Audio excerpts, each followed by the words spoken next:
Good evening. My name is Carmen Matias, and I will chair this meeting. I am also a member of the Board of Directors of Mutual Redevelopment Houses, Inc., also known as Penn South.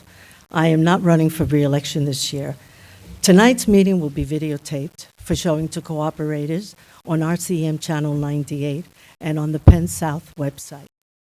Broadcast dates and times will be posted on your lobby bulletin boards. By attending this meeting tonight, you are agreeing to be videotaped. The annual meeting of Mutual Redevelopment Houses will be held on Sunday, November 6th at noon, 12 p.m. in FIT's Great Hall on 28th Street between 7th and 8th Avenues. Doors will open at 11:30 a.m. There will be no voting at the annual meeting. Voting will take place in your building lobby between 2 p.m. and 8 p.m. on November 6th. Voting is for the purpose of selecting 5 of these 7 candidates who will serve a 3-year term. You should vote by proxy if you do not plan to be in the lobby. Proxies have already been mailed to you. If you do complete and submit a proxy ballot, it will be invalidated if you then choose to change your vote and vote in your lobby building. A raffle is held at the annual meeting with many fabulous prizes, but only cooperators who attend the meeting will be eligible to participate. So you know, if you don't come, you don't participate, you don't win fabulous prizes. This year there are 7 positions on the board. Venus Antonovsky, Matthew Borelli, Charles Bayer, Jenna Feist, John Dubin, Brian Hammerstein, and Betty Levine. Tonight's format is as follows. Each candidate has drawn a number, and they are seated in those positions. They will make an opening statement of 3 minutes or less in the order of the drawing. The opening statements will be followed by a question and an answer period. Each answer will be limited to 2 minutes. Candidates may respond to the question addressed to them as they opt or use the 2 minutes allotted to speak on a topic of their choice. Shareholders should state their name, building, and apartment number and ask questions, not make statements. Questions should be no longer than a minute in length. Statements, argumentative, or inappropriate questions will be ruled inadmissible. Questions will be answered by the candidates in the reverse order of the opening statement. For example, the first question will be addressed to the last speaker, and the last speaker to answer a question will be the first candidate who will make an opening statement. When a shareholder is called on to ask a question, the question will be answered by the candidate whose turn it is to speak. At the close of the Q&A, question and answer portion of the meeting, each candidate will be given 2 minutes to present a closing statement. The candidate would speak in the original order in which they presented their opening statements. We look forward to seeing everyone at the annual meeting on November 6th. Please remember that your vote is extremely important. Mutual's bylaws requires that an election be held each year to elect board members. Ballots must be cast by 941 eligible voters. This represents a quorum, 1/3 of the eligible voters.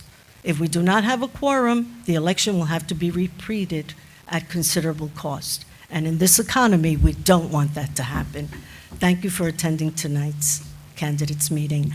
Morris Benjamin, board president, will be our timer. He will give a 30-second warning and a time up. Okay, here we go. First person to speak will be Brian Hammerstein. No, you can, no, yes, yeah. Want to make it comfortable for everyone. It is comfortable. Thank you. My name is Brian Hammerstein. I'm running for my, can everyone hear me okay? Mm-hmm. Is that all right? I'm running for my 3rd term on the board of directors. And on the board, I focus on technology. I have 25 years of IT experience. I'm currently back in school at Columbia University studying mathematics and computer science. And I'm very proud to have had the opportunity to be on the board just when we really started to do serious work. Just this afternoon, I went to a meeting of the Laundry Committee, which I chair, and we saw a demonstration of a web-based system from our current laundry provider, Hercules, that can tell us what machines are available and what the usage pattern has been in the past. That means you can look on the internet and see when the machines have typically been in use or free, schedule your laundry accordingly, and then right before you go, you can go to a web page and check whether their machine's free. Now, this is possible not only because Hercules did the work, but also because we have the finest network infrastructure of any comparable housing complex in the city, without question. And this happened because of a number of very wise decisions by management, our board, with some input from me over the past 6 years. The first thing we did was collaborate with Verizon when they were doing their Files project to pull fiber through some conduit that Time Warner had left us. Then we purchased network switches that I had a hand in choosing to make sure that instead of choosing a vendor that had hidden service and replacement costs, which I researched, we chose another vendor that had redundant capability and a lifetime warranty with no replacement costs. That saved us a couple of $100,000. And that's because of the expertise that I brought to my seat on the board. Now, because we have this network, a lot of good things have happened that you may or may not have noticed. One thing is that our telephones, if you've been here long enough, you'll remember when you press the button and you'd hear a dial tone and you'd wait for it to dial, then eventually you would get someone in security. Now they connect immediately because they connect directly to our phone system over this network. Similarly, we have intercoms, entry systems where the names are updated automatically over the network, but the most important thing are the security cameras, which save security a great deal of time and effort. And it's researching these kinds of projects and making sure we get the best technology at the best price. For this, I ask you to vote me for another term on the board. Thank you very much. Our next speaker will be... Good evening.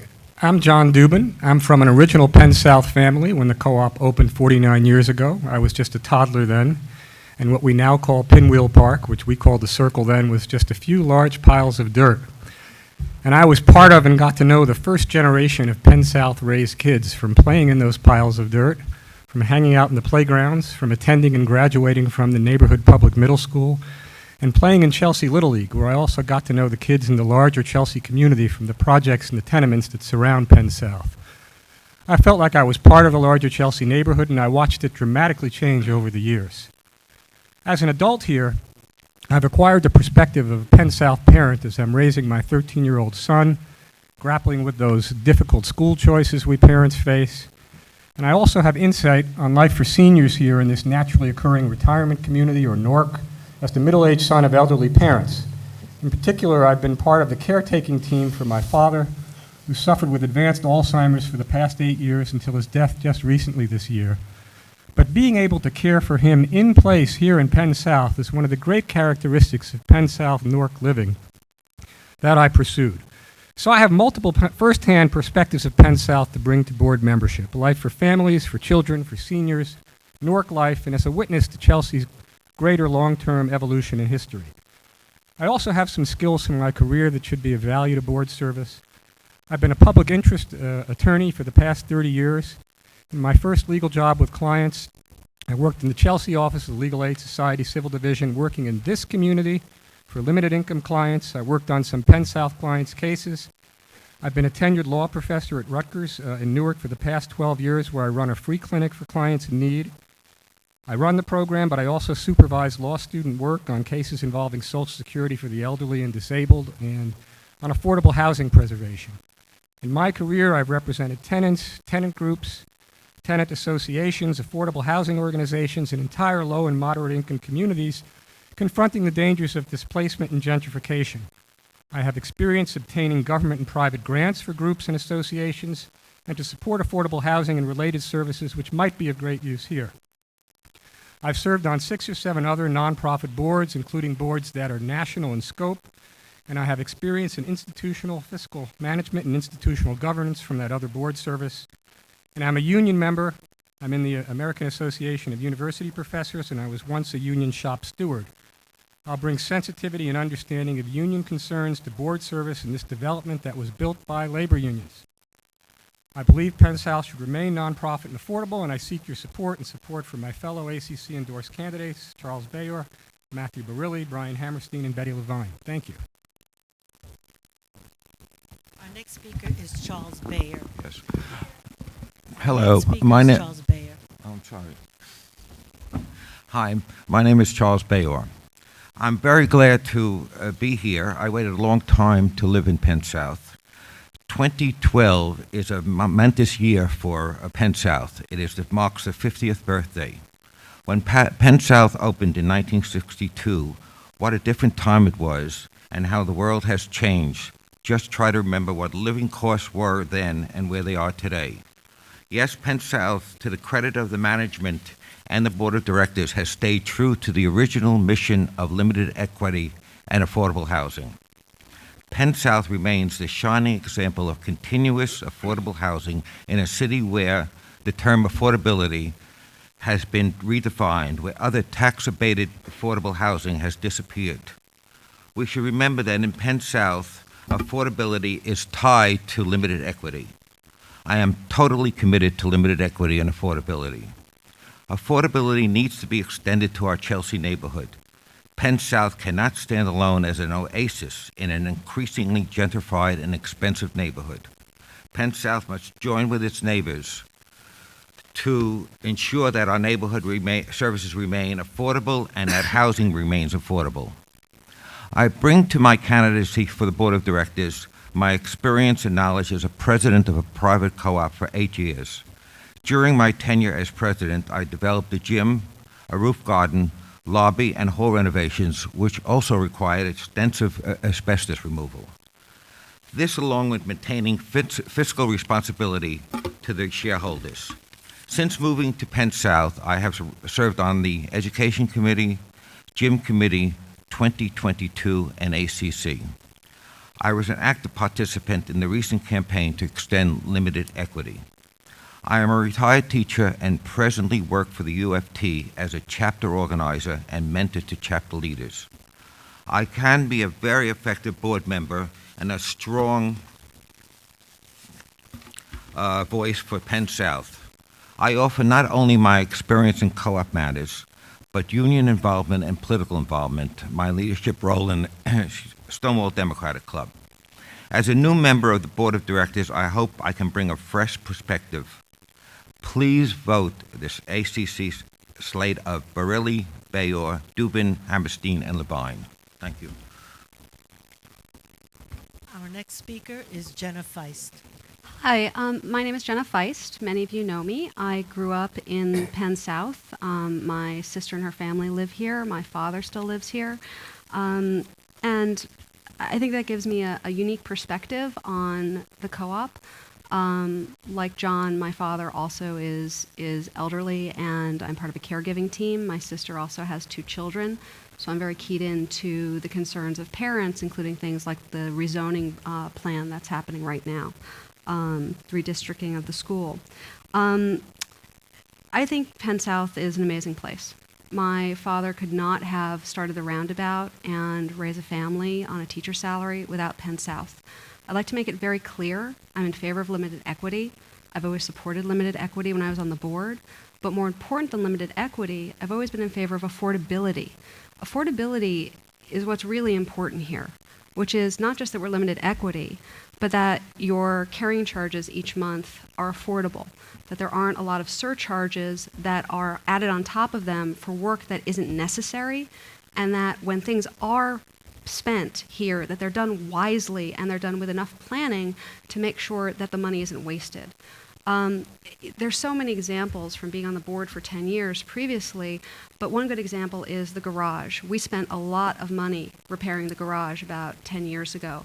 That money could have been a lot less. There was a missing waterproof membrane when the garage had been previously repaired. and it was not acted upon in a timely fashion. And so when the repairs were eventually made, there was a lot more damage to the garage than could have been taken care of earlier.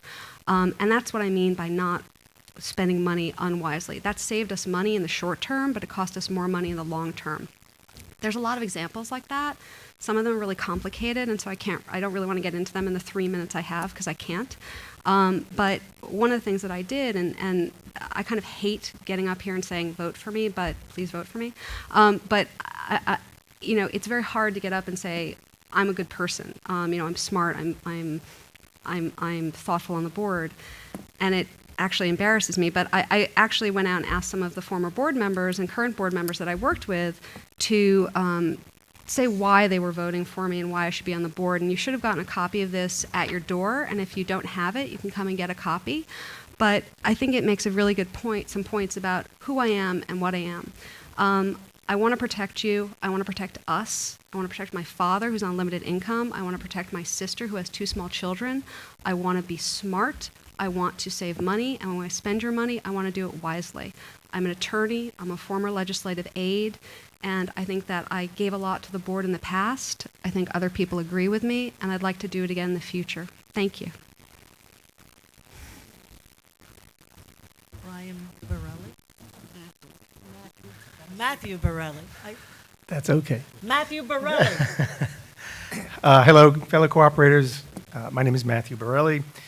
I have lived in Penn South for the past 25 years. I always like to start off by saying thank you to all of you who voted for me in the past. I have lived here with my family and my 2 children. We are fully committed to maintaining Penn South as a limited equity and affordable housing for middle-income families and individuals.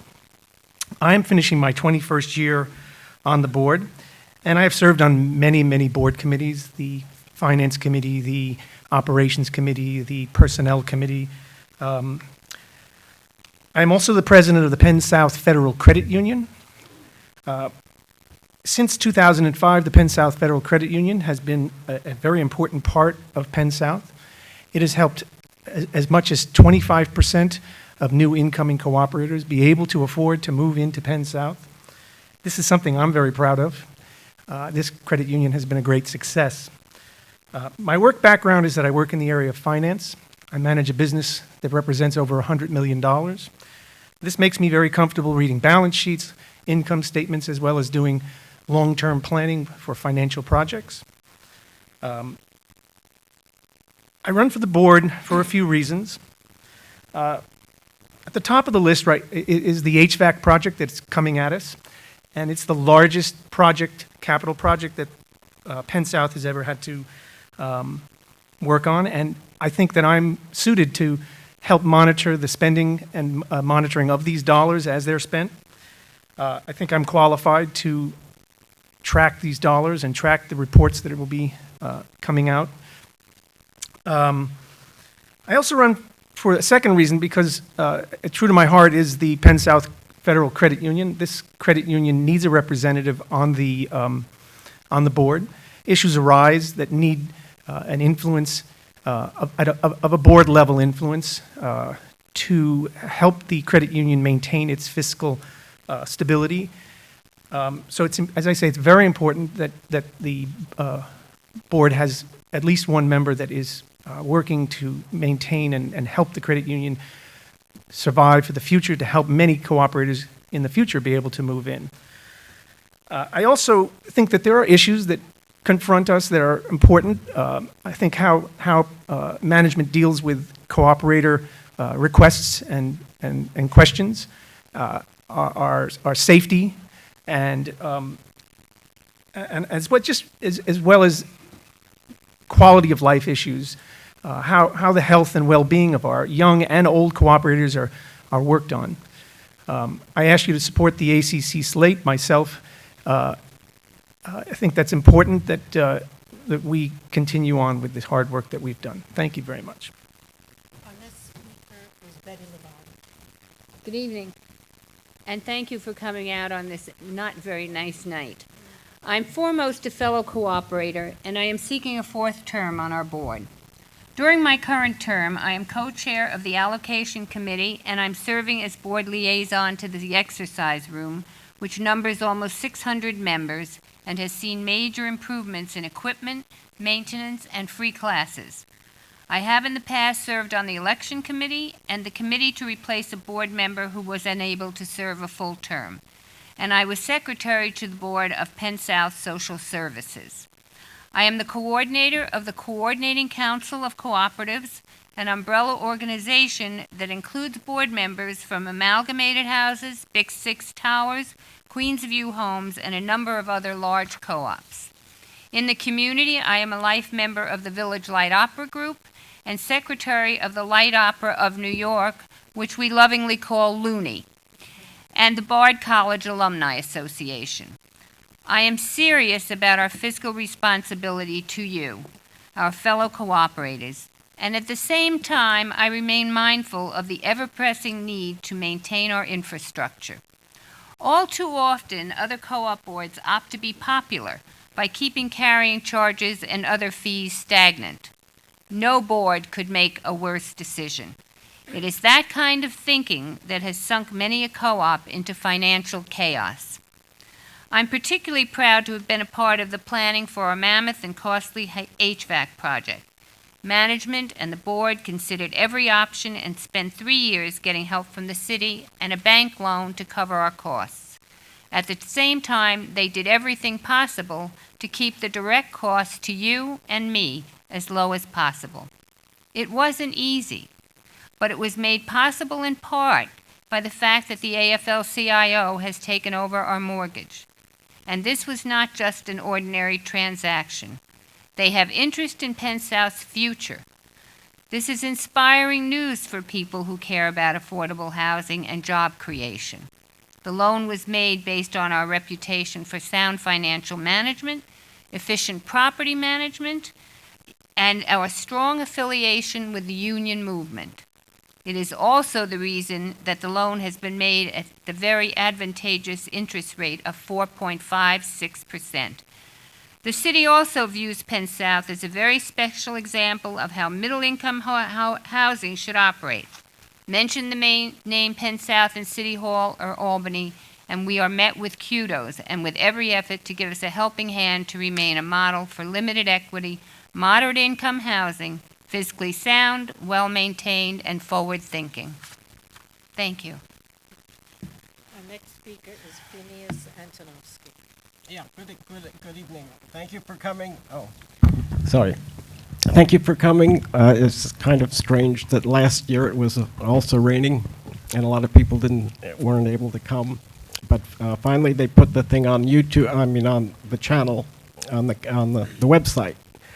So please encourage people that were not here to take a look. If somebody doesn't have a computer, they're welcome to come by me. I've been living in Penn South. This is my 30th year, and I've been. I couldn't imagine living. I couldn't imagine living anywhere else. I've also seen a lot of things that just seemed very wasteful over the years. I remember when we spent $500,000 on hollow aluminum fences, which didn't last very long, obviously, because they're made for things in the countryside. So that had to be redone. I don't know how many times I've read in the minutes that we've had to renovate the management office. Sometimes we buy things that I've never heard of again. We once bought a chipper to break up Christmas trees. We spent a lot of money on that, and I never hear in the notes, bring your tree to the chipper. I don't really know what happened.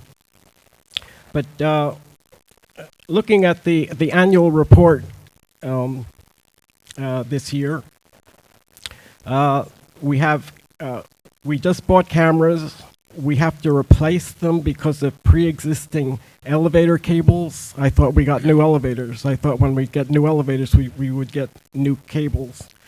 So the elevator costs $275,000 to maintain. There's a metal maintenance of $7,000. I don't really know what metal maintenance is. And then there's the little things. One time I looked outside my apartment and they were tearing up the perfectly ghastly floor tiles and replaced them with equally ghastly floor tiles. And then they replaced every light fixture in every hallway. So that's a lot of hallways. That's a lot of light fixtures. As a cooperative, and I have to live with these things, I would have liked to have had a choice in that. I mean, there are all kinds of lights that we could have. There's so many things that, as a cooperatives, I'm finished. There's so many things that cooperatives that we do not utilize. We are a housing cooperative. We don't have to pay a fortune for sign consultants. I mean, we just figure out the specs, and we could say, anybody in Penn South would like to design the sign, and we could have a couple of designs, and then we could vote on it. Yeah, I finished. I'm a good boy. I finished. Thank you. Now we're opening it up to question and answers. Anyone thank you. Please remember to state your name, your address, and your apartment number. Thank you. Wait a minute. We have a microphone. Tom Kraus from Building 10, 8A, and I was wondering about the possibility of roof deck, maybe in one building, or maybe just as a thing for New Year's Eve or July 4th when there's fireworks, or possibly for a permit. I'm wondering who of the candidates, Mr. Bayer said that he got one started in his former residence. I'm wondering what the feeling is on the board about opening up the roofs. Well, I guess I'm having trouble with this microphone. Could you turn up the? I shouldn't have to be the. That's a very good question. I mean, I think that there are insurance things. Basically, I think it's an insurance problem. They don't want people to. Because I mean, I would think that people would be able to go up if it wasn't possible. But speaking about other things. I'm just curious that we have a choice between black steel, stainless steel, or K or L copper for the pipes that are going in the HIVAC project. I would really hope that we don't go with the lowest possible bidder and the cheapest possible thing, because these things are going to have to last a very long time, and I don't want them to have to tear my walls apart for a second time. I want things to be done right. Also, a lot of very simple suggestions happen that are always shot down. We have perhaps many of you some of you have signed this petition. I don't know what it is about the 8.5 by 14 paper here. I mean, I can't file them unless I fold them. So this petition to sign, it has you sign it, no printing, and the apartment number and the building number. That's all the information is, and it's on this long sheet of paper. I designed something which had the exact same information with, on the top, the co-op information, but it had, print, sign, apartment, your email address, your phone, a lot of really useful information. When I had people sign this, they said that I wasn't using the official form, and they tried to keep me off the ballot. I answered the question. The question was about whether people could have access to the roof. Anyone else? The next candidate is Ms. Levine. Any other questions? Yes. Please. please state your name, your address, and apartment number. Here, Larry. Oh, okay. Not loud enough. In Building 8B, Apartment 2J, Becky Kelly. Thank you. Would you consider, oh goodness, would you consider putting in a dog run at 28th or somewhere within the facility now that we allow dogs? Are you asking me personally? Well, the If board. you're asking me personally, the board. answer is no. Okay. But that's a topic and something that has to be taken up by the board. And like everything else, I may be very much in the minority on that subject. I happen to have a fear of dogs, and so, it is not something I would love to have. But I'm sure there are a lot of other people who would, and I think it's something you pursue. The board has done a lot of forward-thinking and innovative things, and it's been physically responsible. We've installed automatic doors. We have installed security cameras in the lobbies and the elevators, which are for your safety, and we've continued to upgrade the power plant so that on a few times when the city was black, we were not. We had light, we had everything we needed. We have an increased commitment now to the senior center, affording it an opportunity to institute new programs, including falls prevention for our elderly, exercise classes, and assistance for those with hoarding problems. Improvements have been made to our exercise room. We underwrote an improved ceramic studio, and new laundry rooms are on the way, as Brian said. As a board member, I'm proud of these achievements, which make all of our lives much better. Anyone else? Yes. I want to know if... Name, address, I apartment forgot all number. that. Thank you. Apartment 9H, Building 3B, Joseph, London. I want to know if people on the board are aware that we need new spaces for storage, and if the board can do anything about it. There are hundreds of us waiting, and my name hasn't moved in 7 years, or barely moved, and I think many of us will be dead before we get there if we don't open up new spaces some way. And I don't know if it's possible, but I'd like to know. I'm going to answer your question and try to also, I'm going to touch on the other questions that I heard this evening so far. And what I think being on the board is, which I think is very important, and again, having done this for a while now, being on the board is a process in attacking the problem of shortage of storage space, which we are aware of that, and we do discuss that. There's a lot of people, they move in, they want this storage space, and I understand that, and I know there's a very long space. One way that's being suggested is just raise the price. That will push out those people who maybe are just kind of keeping it because they don't really need it, but it's cheap enough, so why not keep it? There are other ways that maybe we can sort of balance that decision. It's important that these kind of requests come up, that the people who are waiting agitate for things that they think are important. Another one would be the parking space. There's a long, long, long waiting list for that. So the board is a process that we listen to these things, we talk about it, we set up committees. In the case of the dog run, I remember when dogs weren't allowed and the process by which it took to get dogs here. It was a long, hard change it took a long time. I remember there were 2 votes that were for it and the rest were against, and over time that shifted. And the shift comes from people being involved, people volunteering, people writing in, communicating with your board members, and the board members have to listen, of course. And they can't solve your problem immediately, but they can try. Even the subject of a roof observation, I've heard it from other people. You're not the first person. And I think it's an interesting idea, but there's a lot of details that go into it. And we on a board have to be very careful to not just say, yeah, let's do that. That sounds like a great idea. Because if it's wrong, if we make a mistake, someone can get hurt. Yes, there are insurance issues.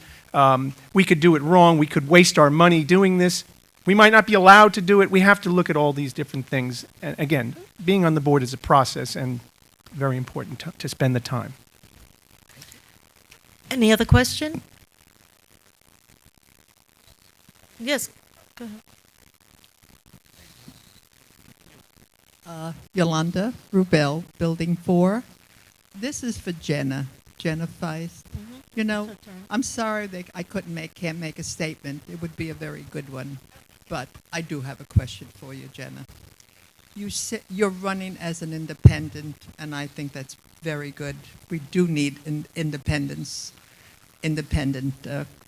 people on the board. We do. And you talk about your goals, which are very good. Your question, please. Yes, my question is, how are you going to help, or on your own, you know, as an independent, you want that we have participation, cooperated participation, which hopefully, had we had it for our windows and maybe our security doors downstairs in the lobby, hopefully we would have had different windows and maybe a different entrance, which would be more secure. How are you going to do that?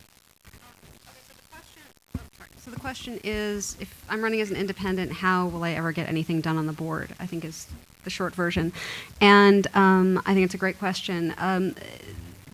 Being an independent does not mean that I disagree with, what other people who are on the board stand for. Being independent means I'm not running with an ACC endorsement. And the ACC is for limited equity. I'm for limited equity. My not running with the ACC has to do with negative politics and not being wanting to be involved with it, not having anything to do with limited equity. I'm in favor of it. I was on the board for 10 years until last year.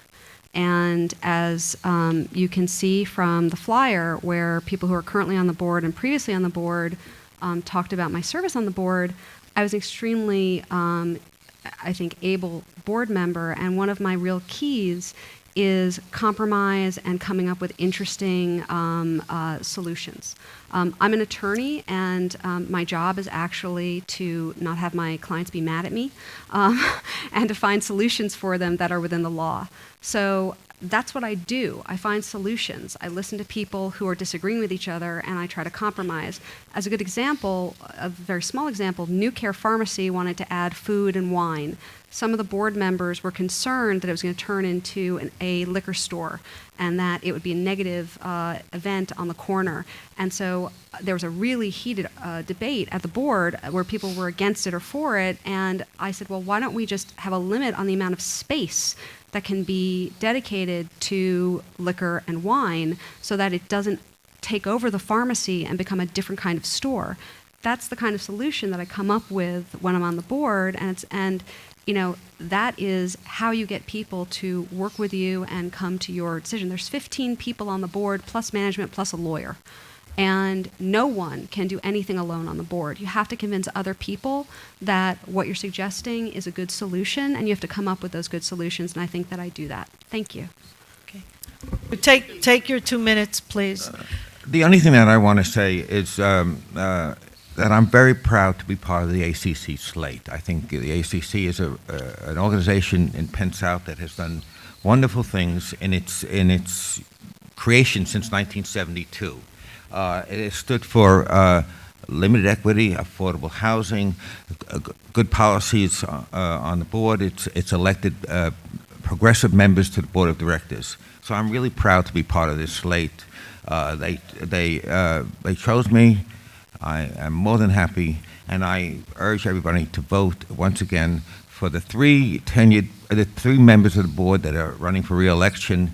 That's Matthew Borelli, Brian Hammerstein, and Betty Levine. And the two new people, myself, we all subscribe to the same ideals. Myself, Charles Bayor, and John Dubin. I'm sorry, John. I'm really bad. I apologize. Thank you. Thank you. Hi. Can I ask a show of hands question of the candidates? Sure, why not? I wanted to know if all of them could give a sort of... Excuse me, ma'am, may I please have your name? I'm sorry, it's Jill Rappaport, Building 2B, Apartment 2G. Thank you. Wanted to know if they could all indicate their commitment unequivocally to limited equity permanently forever, and also to, well, that would be part one, and part two would be how their opposition or their being in favor of development along the commercial strips. We Yeah. cannot ask that question of all of them. We can do the first one by a show Okay. of hands, and then the person Okay. whose turn is next to speak should answer that one, okay? Do you remember the first question, which is, okay, okay. Okay, are you for affordable? Oh, yeah. Oh, okay. That's everyone. Now, Mr. Dubin can answer your second question, ma'am. Thank you. Second question is, am I in favor of development on the commercial edge? I mean, I think I'd have to see what the development was about and its nature. Again, not having been on the board and not seeing what's currently before us on that, it's hard for me to offer an answer. So let me try to answer a different question that I've gotten from a lot of neighbors who signed my petition. It was really about my vision for Penn South being new and what perspective I bring to this. And the phrase, my vision of Penn South is housing in the service of people, and let me try to make that concrete. As we're embarking on this most pervasive capital improvement project in our history, there's been a lot of thought and planning regarding the buildings and the engineering and the financing involved, and I think that's great. But as a general matter, I think we need to do more than take care of buildings and piping systems and financing and the like. Penn South was built to be more than working infrastructure and bricks and mortars. It was put up to take care of people, and we need to develop systems for them too, for us too. And that's what I mean when I say housing in the service of people, that apart from our engineering and financial impact studies around HVAC, I think we need a human needs or human or cooperator impact study about what will occur, and then a plan for addressing those needs. What is the anticipated human impact to cooperators when they have to leave their apartments for yet to be determined periods of time for this project, especially those who are vulnerable and may have nowhere to go, the aged, the disabled, the infirm, fragile newborns? Will there be community rooms or empty apartments to go to? What will they do there? What about those who are homebound? Do we know who they are and where they are? What happens to them? Do we expect them in their home care to be moved to nursing homes? What happens to fragile individuals with mental illness? How do we address issues of potential property damage or losses in the units, rodents unearthed, asbestos abatement problems that may occur? All the things I hear my neighbors, all of you, speaking of with concern. Can we obtain thorough legal and social service advice and options for how to proceed with all the aspects of the human side of this enormous undertaking? I'd like to see a human or cooperator impact assessment. I'd like to see a human or cooperator needs plan. Thank you. Yes, Mr. Well, you asked a question. Is there anyone else who hasn't spoken yet? Yes, back there. Thank you. My name is A. Bruce Goldman. I'm in 8A, 345 8th Avenue. My question is, number one, why did you support a waiting list when it was unnecessary, when we have so many other waiting lists as you've heard tonight? Secondly, why was a needless meeting, absolutely needless, meaningless meeting called in order to discuss something which was a non-issue?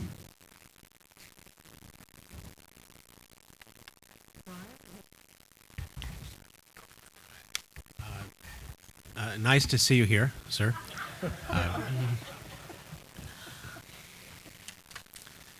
I recall the wonderful afternoon where I was at McDonald's with my parents, where you came over and shared your thoughts. Nice to see you again. I didn't call the meeting of the gym. However, I do feel that the meeting was necessary.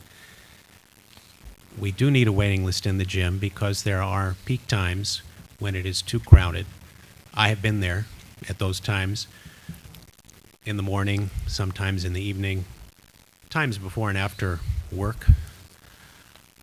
It's important to consider a waiting list before it becomes much more crowded. That's the idea. The idea is that you have a waiting list so that you preserve the current density before it gets worse.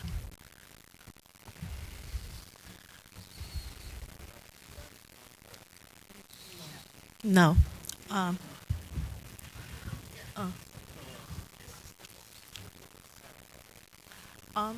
We will now make our closing statements, and we will start in the... Are there any more questions first? Excuse me. Anyone? Yes, ma'am. You go ahead. You had asked a question, but it's... Yeah, I was wondering if it's possible to opt out for the paper that's being left by the door with the email option instead. All of the stuff is very interesting, but I just as soon get it by email and save some paper. That would save the co-op some money. And I was wondering about maybe Mr. Hammerstein could create some sort of opt-out, opt-in to email instead of all the paper. Well, you know what? I'll make a note of that, and I will certainly mention it at a board meeting. It's a good idea. Thank you. But I don't think that our candidates will be able to answer that question for you satisfactorily. Now we're going to the closing of unless there's another question anywhere? Yeah? Okay. We are going to do another round of questions? No, we're not. We're going to do closing statements. Okay. And we'll start with Brian. Brian, you have 2 minutes. I'd like to talk a little bit about the HVAC project briefly and about its financing because it was referenced by another candidate. The fee that you see on your bill is required to generate the revenue that the bank needs to finance the loan. So we really didn't have a choice in putting that on your bill. I'm sorry if another candidate feels it is unnecessary or might be, but it is very necessary. And I can tell you as a board member that we've been through many meetings where we've looked at this every possible way. And we have spoken to many consultants, not just one, about all the things that we need to do. And we've seen the pipes burst in various places over the complex over the last couple months. And it would be a very different conversation if all of a sudden many pipes were exploding at the same time to the point where we couldn't get to them all. So this project is very necessary, and I'm glad that we're getting to it in a timely, expeditious, and frugal manner. Mr. Dubin?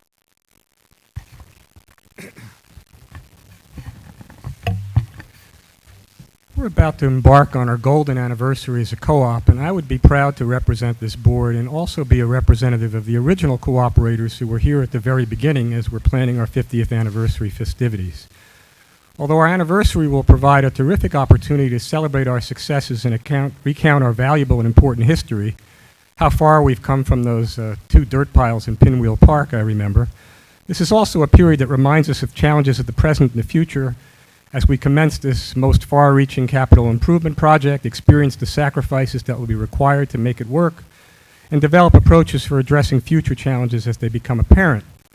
Now, as we address those future challenges, let's remember that these buildings are about people and an increasingly diverse mosaic of seniors and children and families and people of many races, religions, ethnicities, languages, and sexual orientation, with young professionals and union workers and young singles and old singles and people with disabilities and others. Let's pay attention to the needs of those within our midst and remember always that this is housing to serve people and not just bricks and a Chelsea address.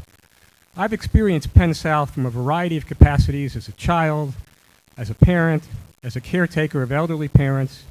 I offer for board service my multiple Penn South perspectives and my professional experience after 3 decades of work as a public interest attorney, an administrator and designer of legal service programs for persons with limited income, and as a law professor and an educator.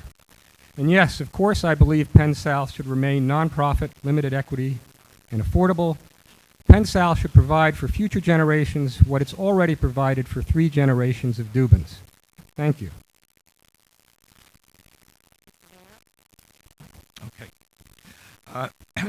I think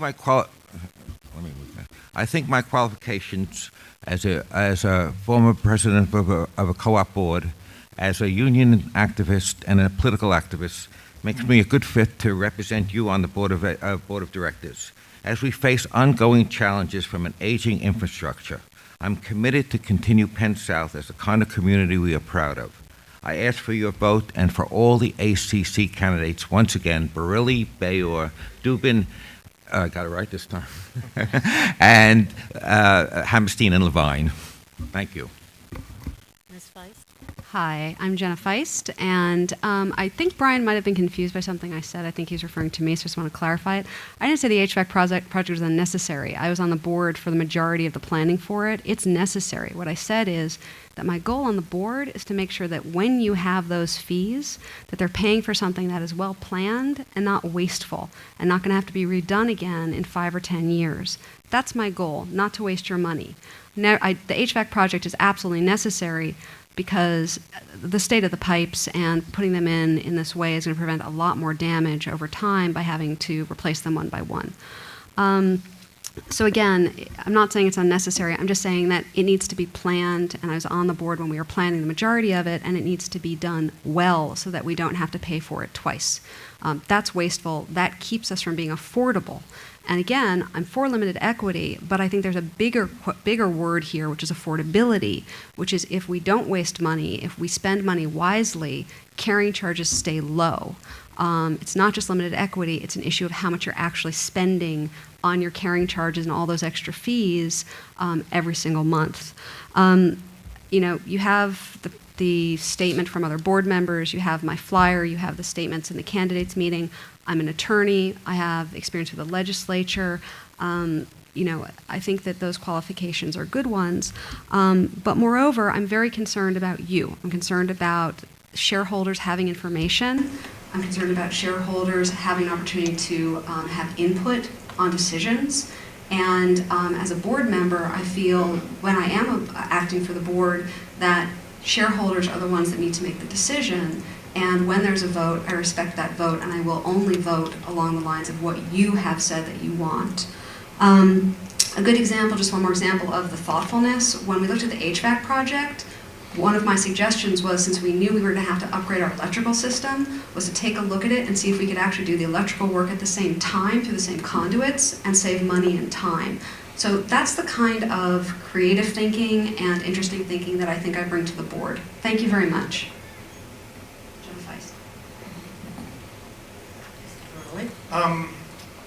So parking, Harry, a committee has been set up to investigate, in fact, what a letter has come into the board, communication. It's the best way to communicate with the board. Board responds to things that are put in writing. It allows us to be more focused on the issues. To give you a flavor of how the board works, it's a process of compromise. We don't just make a decision and say that, and just push it down people's throats. We spend a lot of time discussing, and independence is very important. We need independence. Because you run on one particular slate or another does not make you a non-independent person. Today I received a letter at the front of my door, and it asked me to remain independent even though I was being supported by the ACC. This is a person who I've known since my children were in elementary school. Development. We have to look at the possibilities that exist within our campus. If we don't, we're not being fiscally prudent. We don't necessarily want to develop, but we have to know what's out there, and we have to evaluate it. And the board spent a lot of time doing this. And those are projects and items that can take many, many, many years, and it needs a lot of patience and a lot of communication. And so it's not something that you snap a finger and it happens. Paper only. Great idea. Not as simple as it sounds on its face, but it needs to be worked on. Put it in writing. The more people we hear from, I think it's helpful to hear that kind of stuff. We on the board, we listen to this stuff, particularly when it's in writing. We want to hear from the cooperators. We want more people to be at these meetings. Format of our debate, yes, can be seen as cumbersome and awkward, but it's something that's been going on for a while, and it needs maybe some work, but it isn't necessarily so easy to just change it because people want to change it. When I was a child, my mother said to me, you like to garden, and I think what we do is like a garden. It's a beautiful place that we have here. It's a fantastic situation. I used to plant carrots, and my mother said, you always wanted to pull the carrot out before it was done. You have to water this, you have to do this thing over a longer period of time, and you have to let the carrot sit in the ground, and you have to behave in a certain way. And it is kind of boring sometimes, and it seems like things aren't getting done. Thank you very much. Ms. Levine? I'm going to take a second to respond to the disgruntled gym member. First of all, the meeting that we had was an annual meeting. We have it every fall. We've had it for any number of years now. Second of all, the prospect of having a waiting list was brought before the people that attended that meeting, and they all voted, and it was accepted that we would wait 6 months to reconsider the issue of having a waiting list. So I hope that now quiets the situation down a little bit. In conclusion, the board works together on a number of projects throughout the year through committees. Each committee has a chair who acts as a moderator and expediter. But every board member on every committee makes a contribution using their own special talent, forte, and education. Everyone participates and everyone contributes. No one person can do the work that is involved. It is, and it always will be, a team effort. Like every team, the committee needs a captain who calls the plays and leads the backslapping when the job is done. The ACC has put together a first-rate group of players for their team. It includes 3 current and very active board members, and it includes 2 newcomers who have worked tirelessly to make our city a better place: a teacher and an attorney who directs free legal housing aid programs. We know that they will significantly add to the board's work and to the cause of limited equity, middle-income housing. Please vote for the ACC team: Matthew Barilli, Charles Bayer, John Dubin, Brian Hammerstein, and myself, Betty Levine. And again, thank you to all of you for coming to this meeting on such a terrible rainy night. Our next speaker is Phineas Antonovsky. Yeah. It's only a little after 8, and we're going to have to break up because of the rules. A couple of things. Looking at the annual report, we pay $550,000 to our management. That would come out to $100,000 a person, but I don't think our education director is getting that much. We have a lot of lawyers here. Wow. A lot of was mentioned about our history and our ideals. If you'd like to hear President Kennedy when he was at our opening and see a news reel of him in New York that weekend, you can look at my YouTube channel. I mean, it should really be on the Penn South website. I mean, this is not rocket science. You just call the JFK Library and pay a nominal fee, and you can get it. Perhaps you've seen the 4 basic principles of the ACC. They look very good on paper. I mean, they come in all kinds of colors paper, and it's the same thing that they keep writing every year, year after year.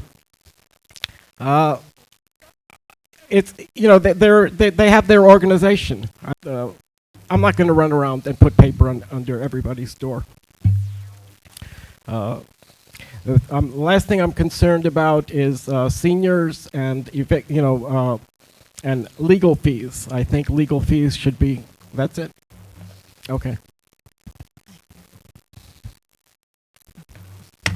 This concludes our meeting. Thank you very much for coming tonight on this awful weather. Bye-bye.